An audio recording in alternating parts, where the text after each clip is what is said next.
Good morning, Revolution, everybody, and welcome to our stream. Good morning, Joel. Good morning, Dom. And good morning, Cameron. Great to have all of you with us this morning. Let me begin by announcing that we reached our 15,000 subscriber goal on YouTube.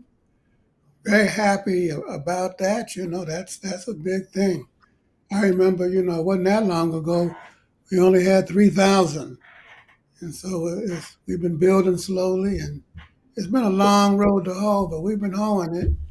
And now we're at 15,000. So I guess the next hallmark, benchmark will be 20,000.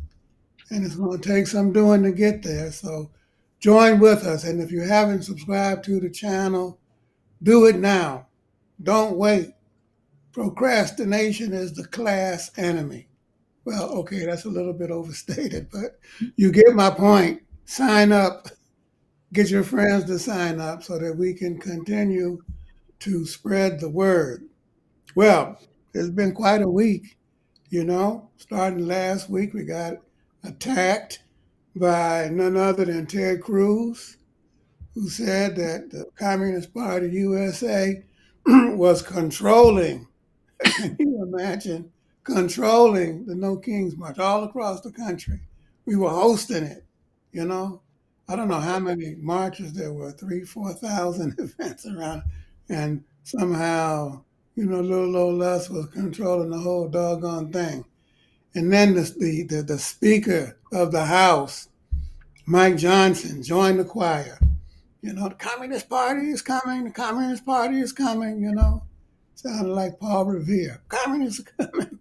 They're going to take our children, and divide up the property, hold wives and husbands in common, and all of that craziness. And it's just, yeah. But luckily, nobody listened, and there was a huge, broad, uh, you know, multi generational, in some places, multiracial uh, demonstrations that marches that occurred. 7 million people, they say, all over the country, marching against Project 2025, marching against the Trump agenda. It was a beautiful thing to see, and that's what we are going to be talking about today. And we have comrades from New Haven and Philly and Detroit. Let's start there. Dom, how was it in Philly? What about the Philly protest, and how did it compare to the first No Kings protest in June? Yeah, I think this time around it was a lot more participation from labor and unions, and I think it was a lot more diverse too, which is good, especially considering Philly is a majority minority city. It was good to see lots of the whole multiracial working class participating in this demonstration. So, and it was huge too. It was big, just like many other demonstrations around the country. It had a really good turnout. Was it joyous with people dancing in the street with, those big clowns and frogs and, those We big had those puppets and two. all of that kind of thing? We had those two people in costumes and all that. Yeah, we had those two. Beautiful, beautiful to hear. Joelle, New Haven, Hartford, what happened? Yes. Well, compared to I think the last one, there were 20 towns in Connecticut that had rallies, and this time there were 40. And not only were there 40, but in little towns there was huge turnouts. And in New Haven, I was not in New Haven, I was in Hartford, but in New Haven, it was a very big turnout. I don't know, several thousands. Um, and labor was in the House and marched through the city, very, very strong, getting ready to support the teachers' union, the big rally on Monday in their contract negotiations, among other things. In Hartford, that was a little interesting. Well, first of all, there was a huge crowd, but we're part of a statewide economic and racial justice coalition called Connecticut for All, excuse me. And Connecticut for All had a little conference prior, right across the street from the Capitol, and then went over to the Capitol with postcards. Got 1,000 postcards signed to the governor saying, take down the fiscal guardrails, use all the surplus money to make up the difference of what the Trump administration is withholding from our state so that nobody goes hungry and hurting. So it was a very interesting tactic, and I thought it was quite successful. Yes, it was joyous, it was gorgeous weather, and we had lots of inflatable, fun things.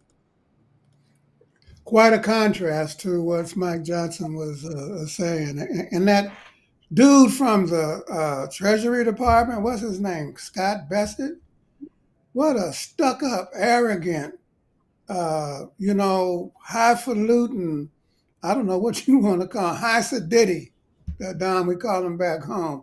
High sedity jerk he is. He act like you know, picked him with a pen, he would just implode. So full of hot air. Anyway, Cameron, talk to us about what happened in the Motor City. Was it big? Was it strong? Was it joyous? Was labor present? And how did it compare to last June? So in the city of Detroit, it was estimated 8-10,000 people participating. There wasn't a huge contingent of trade unions in Detroit.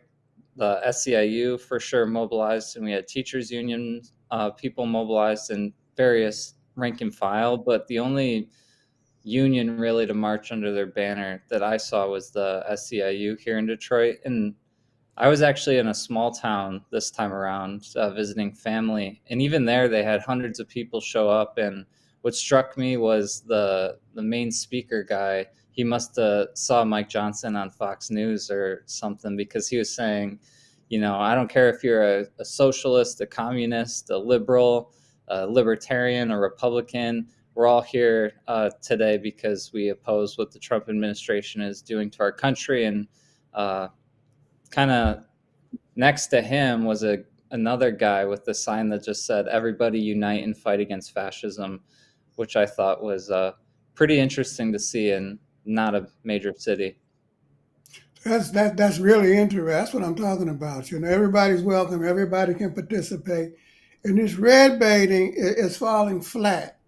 They think that they can use these scare tactics to push people away, but nobody responded to it. That's, I think, the important thing. Nobody responded to it, at least not in a significant way. So I do think that we can come back to the issue at the end, because we did get a few mailbag questions on that subject. Let's see what happens. Um, Everybody's welcome, Dom, but some on the left were critical of the march. They were saying, "Oh, it didn't make any demands." Where are the demands?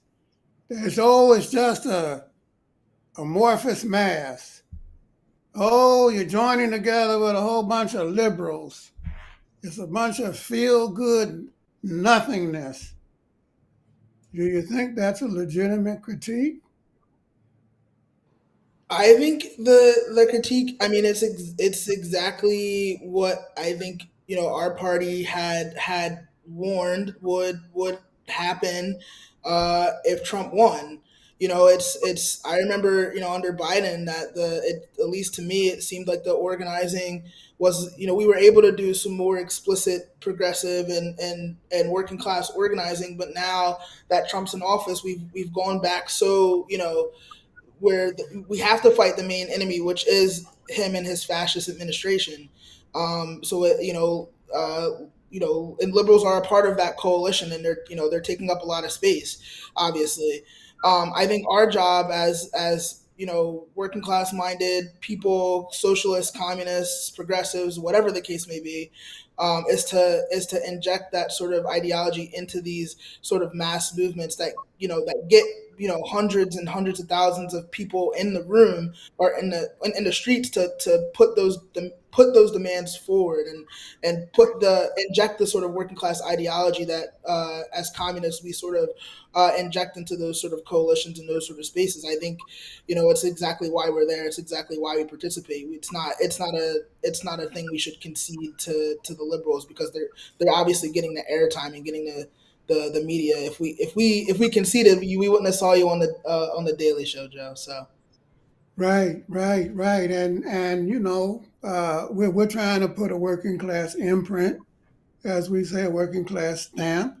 We're going to come back to that in a little bit, Cameron. But there was demands. I mean, Joel, the no kings.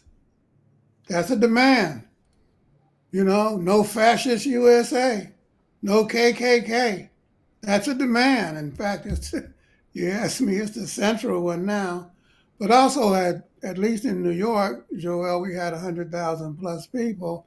There were all kinds of signs, around getting rid of ICE, around immigrant rights, around Medicaid, cuts in Medicaid, cuts in food stamps, and so on and so forth. But let's get to it. A big question: what do we do next? Now, I know you were watching that they had a meeting on Tuesday night where the organizers and several thousand others got together to talk about next steps. Um, what are they planning? And number one, and number two, do you think those plans are adequate? And as a party leader, what do you think we should be doing? We being the broader movement. Yes.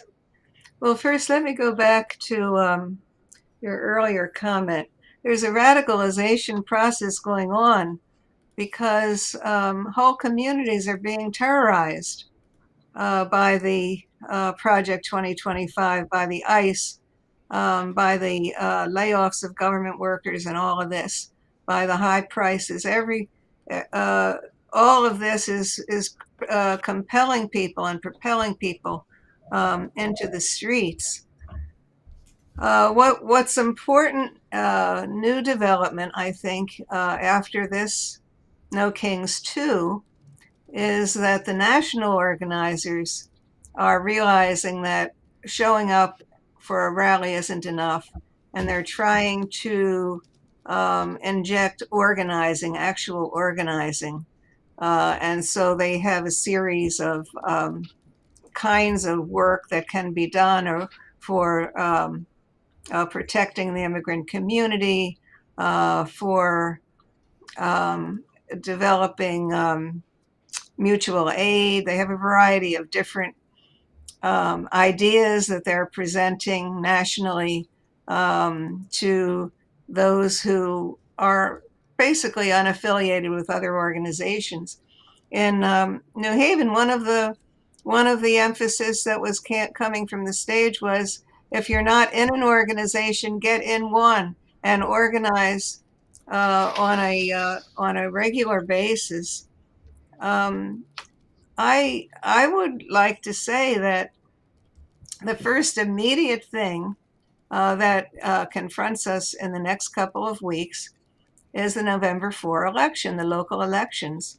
And what happens at the local level is going to be how we defeat this fascist coming down the road.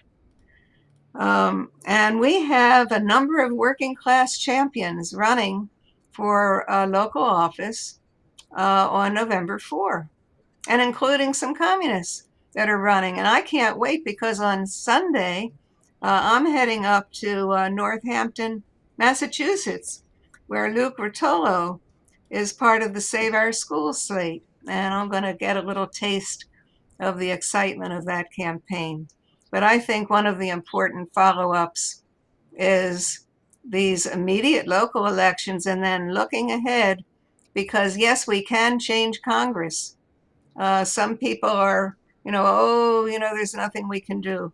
It's quite possible to change Congress. There's a lot of working class champions out there, and that's what we have to look for and mobilize around.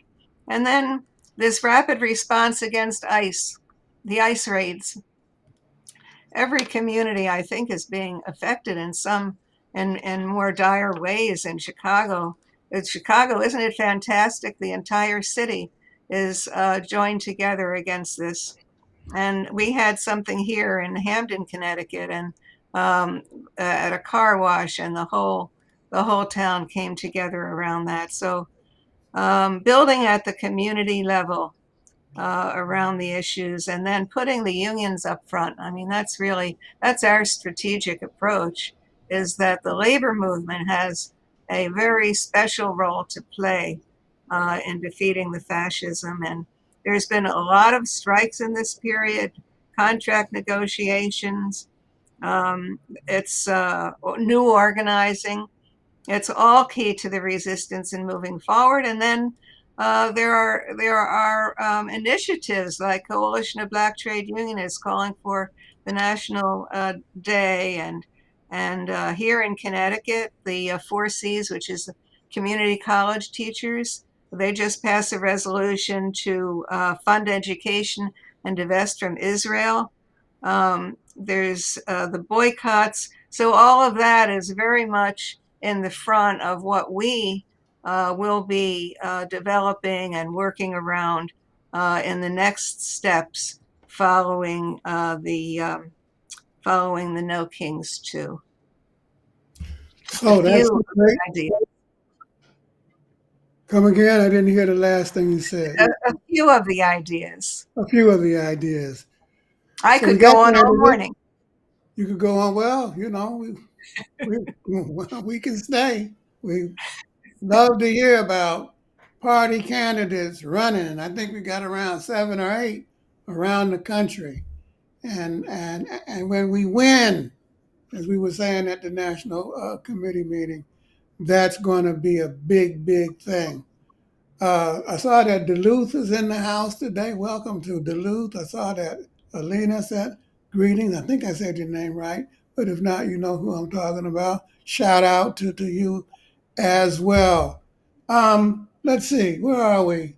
Cameron, Joelle spoke about putting the working class up front in this fight, and clearly that's critical.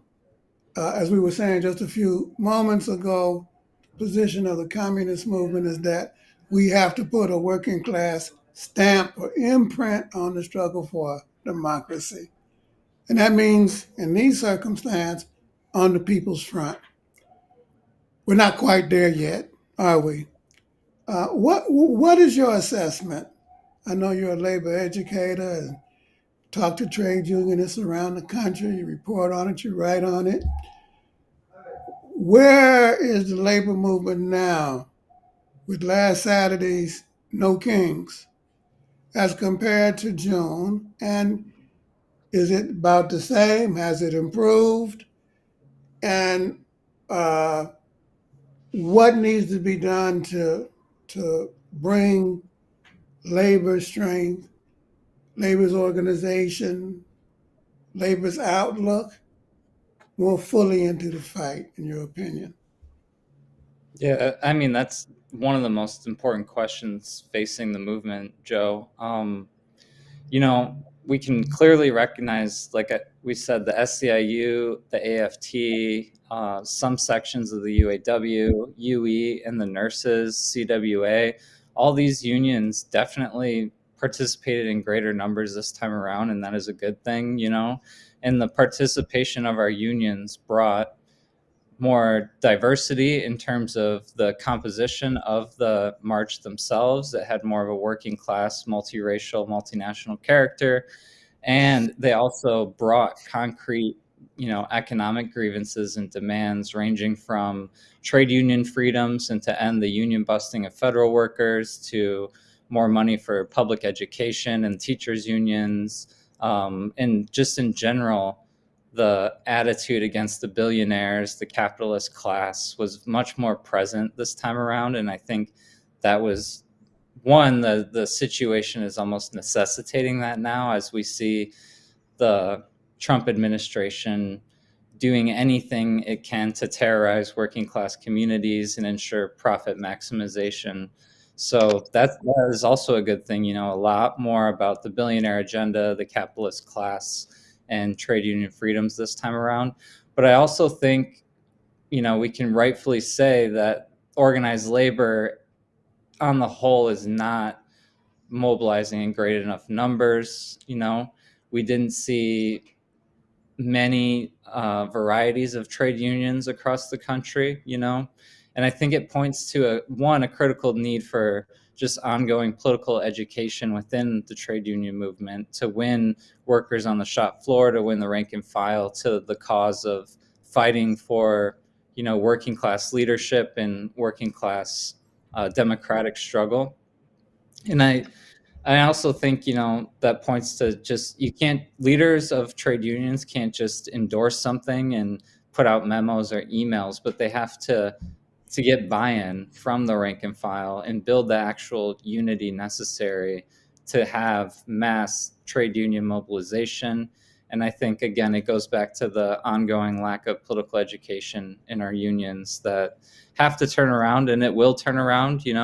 Even our party trade union activists, that is something they're really striving to do in their locals, is political education, strengthen the shop steward system, and win a more struggle-oriented approach to taking on the political moment we're in.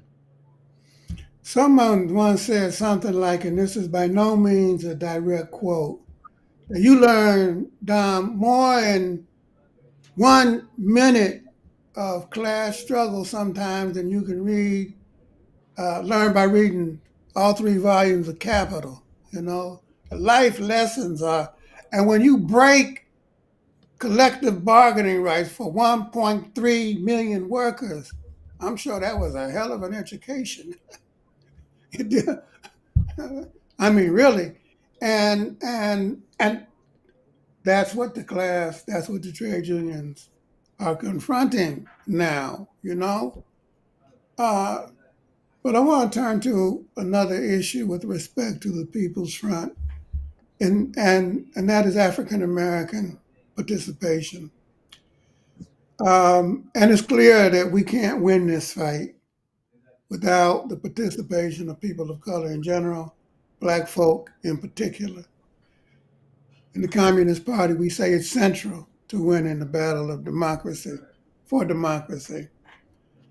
And even with no kings, we see that there's some people who are sitting on the sidelines sniping at it, about this, that, and the other. It wasn't, and I understand the sentiment, even though I don't particularly agree with it.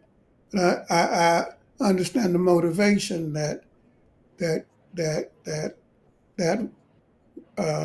feeling of being betrayed and left out, stimulates. On the other hand, you're a community activist in Philly, number one, so you got your finger on the pulse of the community. You were at, number two, the NAACP convention a couple months ago. And earlier, you were at the CBTU convention. So you have a sense of what the organized sections of the Black community, and they're riled up from what I understand, and ready to throw down. So in a very particular way, what, in your opinion, as a community leader in Philly, can be done to greater engage Black folk in the fight back? Not in general, but just in terms of what the issues are in Philadelphia and how to connect them to the broader fight against MAGA.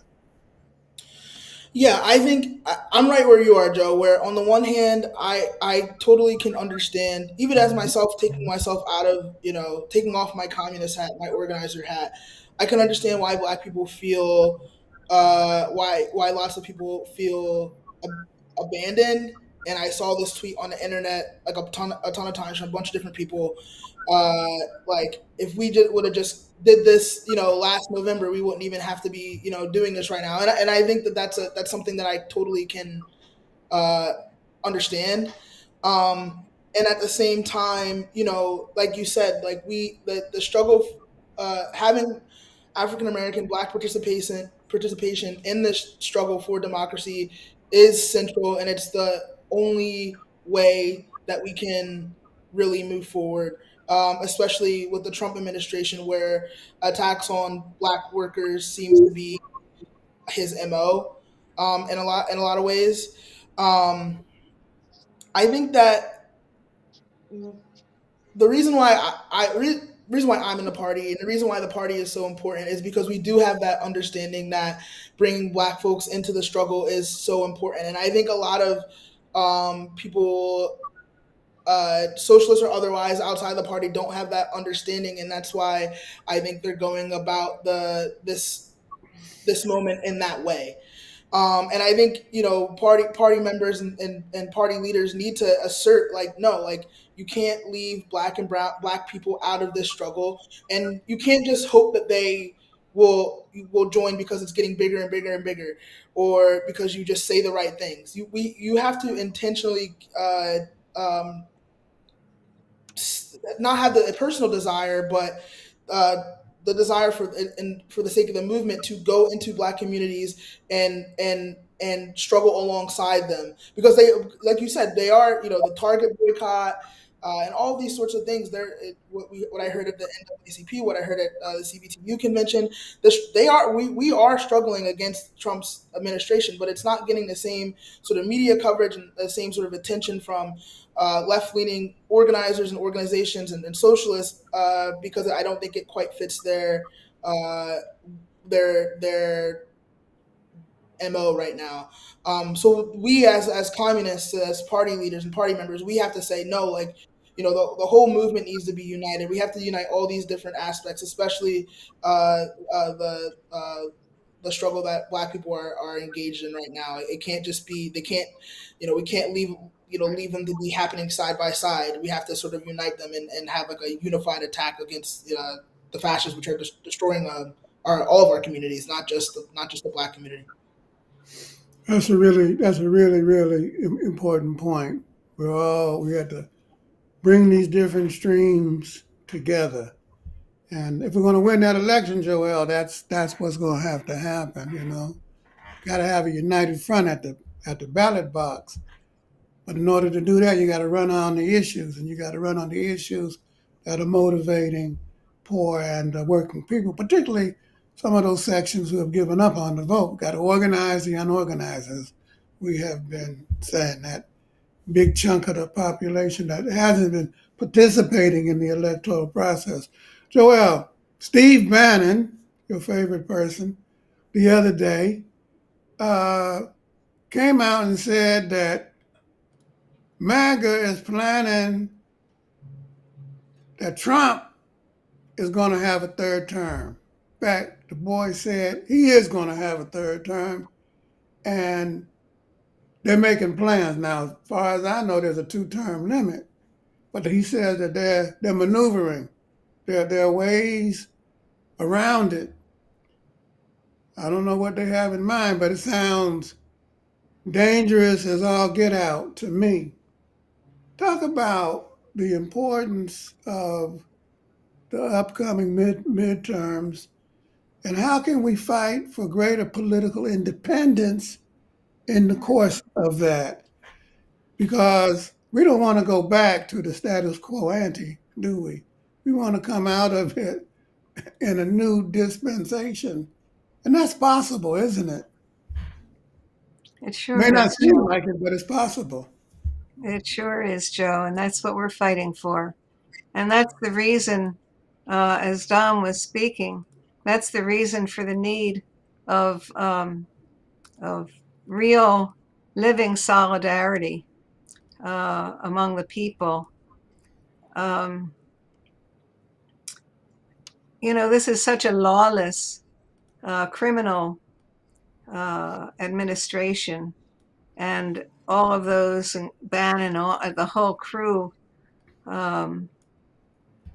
they're just concerned about power and domination for the billionaires, the multinational corporations. Um, that's their modus operandi, and the people don't matter. There's a very concerted effort right now, which is an ominous thing, to destroy the right to vote. The Black freedom struggle really teaches us what we need to know in this moment. And you look back at the civil rights movement and all what it took to be able for African Americans to cast a ballot in this country. And that's the whole struggle for democracy and equality. That's what we have right now before us. The attempt is to completely destroy voting rights. And it goes, well, of course, in the news has been this whole redistricting, which is also lawless. And Trump will just sit there and say, well, we deserve X number of congresspersons in this state, so draw the lines to make it happen. Complete elimination of African American voice in the Supreme Court now. They're considering possible the case they have in front of them from Louisiana could eliminate Section 2 of the Voting Rights Act, which is the last thread of Section 4 was already destroyed by the Supreme Court, which is the last thread of protection against the Ku Klux Klan in the voting process. So the danger is quite real.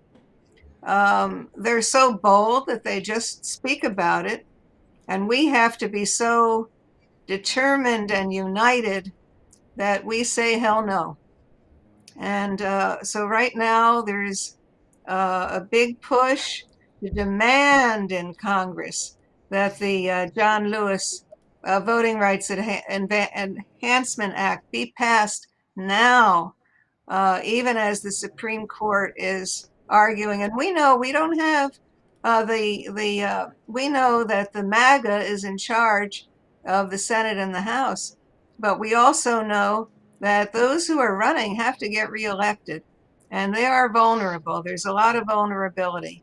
And so what we've been doing, in addition, and just as another component with all of the marches and the organizing, we have been issuing a weekly rapid response call to Congress, write to Congress, visit Congress members, pressuring what they need to be doing right now and holding them accountable when the election time comes around. So we need all methods of grassroots pressure on Congress at this moment.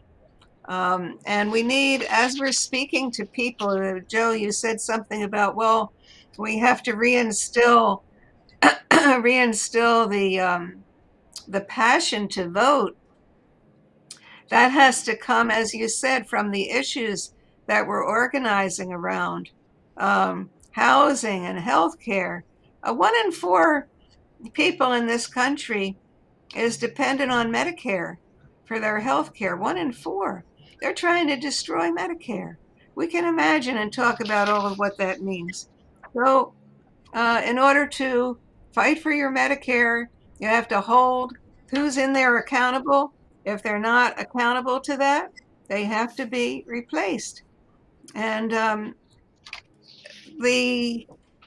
just want to make one more point.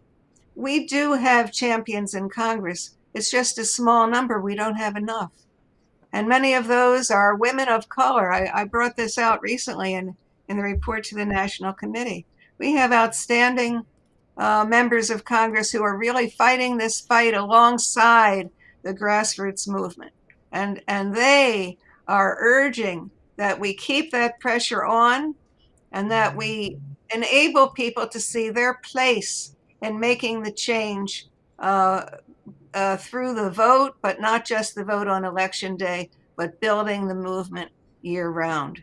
And I think we can do this thing. I really, but we have to. We have to. It may not seem possible now, but sometimes things can turn on a dime, That's right. and we're approaching a moment like that, and you can see that with the Mamdani campaign in New York City. Who would have thought that a Muslim socialist from born in Kenya, of South Asian ancestry, would be the leading candidate for mayor in a city like New York? And they're ganging up on him.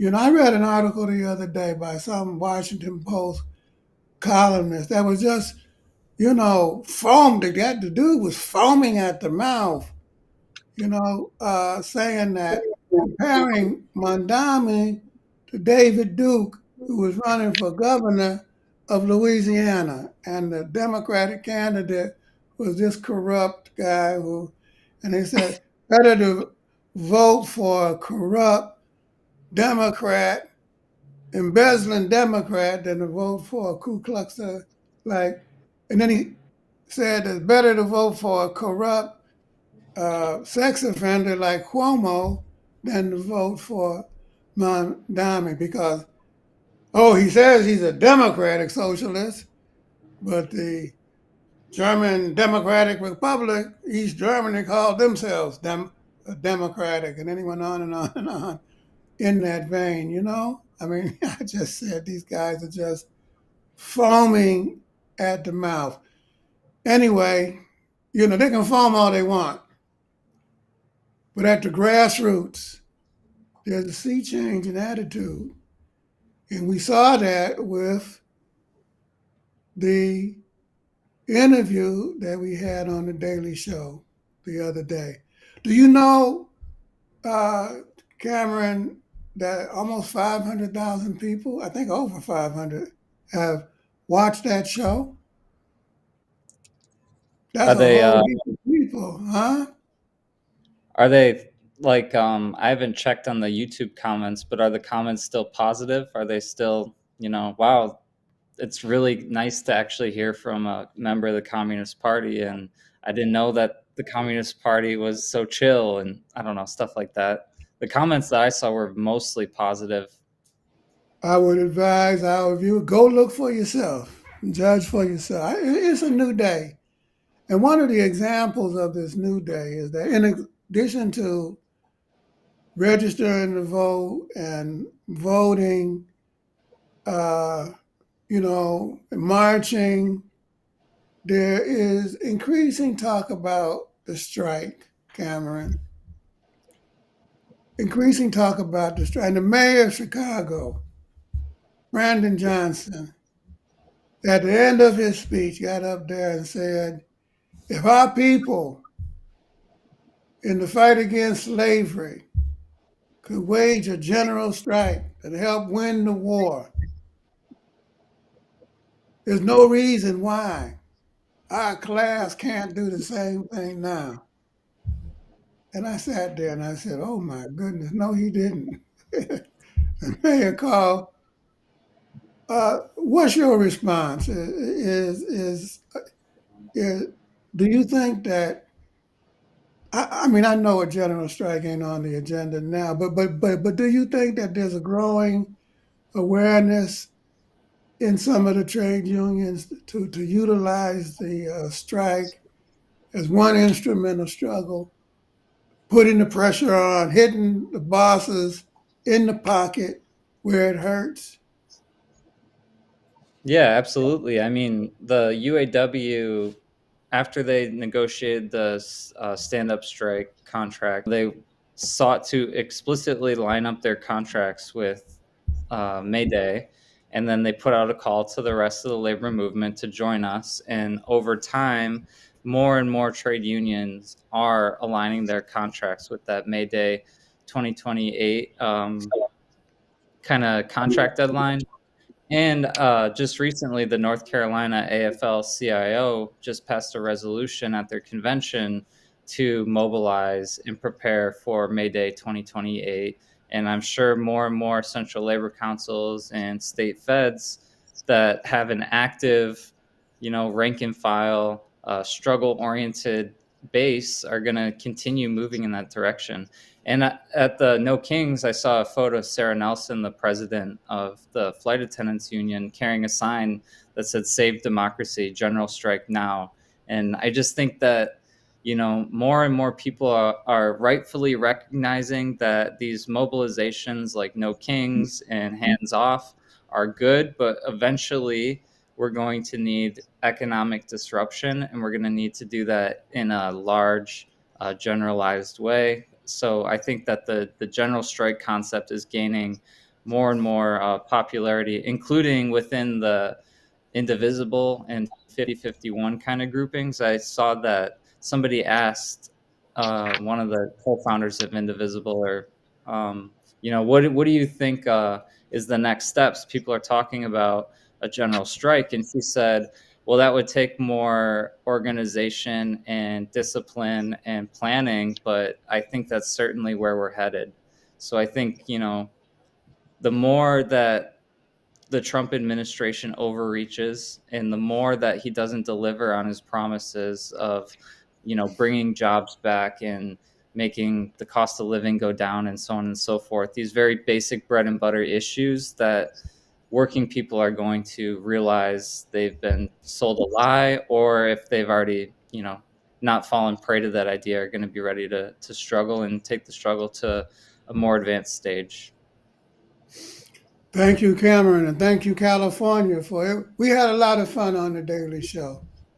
It was a lot of fun, and we thank the producers for airing it, and we thank those who are watching it and who are commenting on it. And we should too. Go there and comment. Get on YouTube. Go to the Daily Show. Join the Water's Fine. That's part of the struggle too, And the main thing is, comrades and friends, siblings, and we're going to wrap up now, is we have to continue to struggle.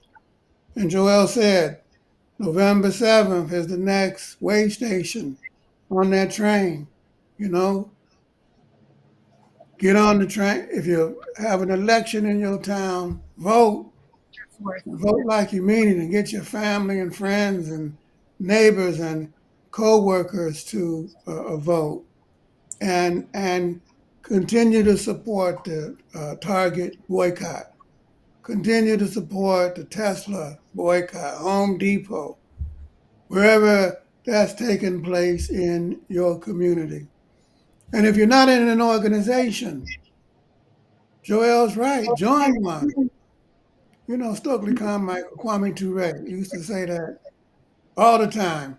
If you're not in an organization, you got to get organized, join one. It's our collective power can only be expressed through organizations. Spontaneous struggle is important, but building organized class and democratic struggle is even more important. And the last thing I want to say, because we got a lot of questions in our mailbag: did the Communist Party sponsor No Kings? And the answer to that question, family, is no. We were not responsible for 7 million people coming out last Saturday. I wish we were, but we were not. But no single organization could claim responsibility for that. No single organization could claim control of this was a movement of the people. It was an exodus of the people onto the streets, from the couches and living rooms, from the shop floors, from the campuses, onto the streets, and we should welcome that. Did we participate in New York? Absolutely.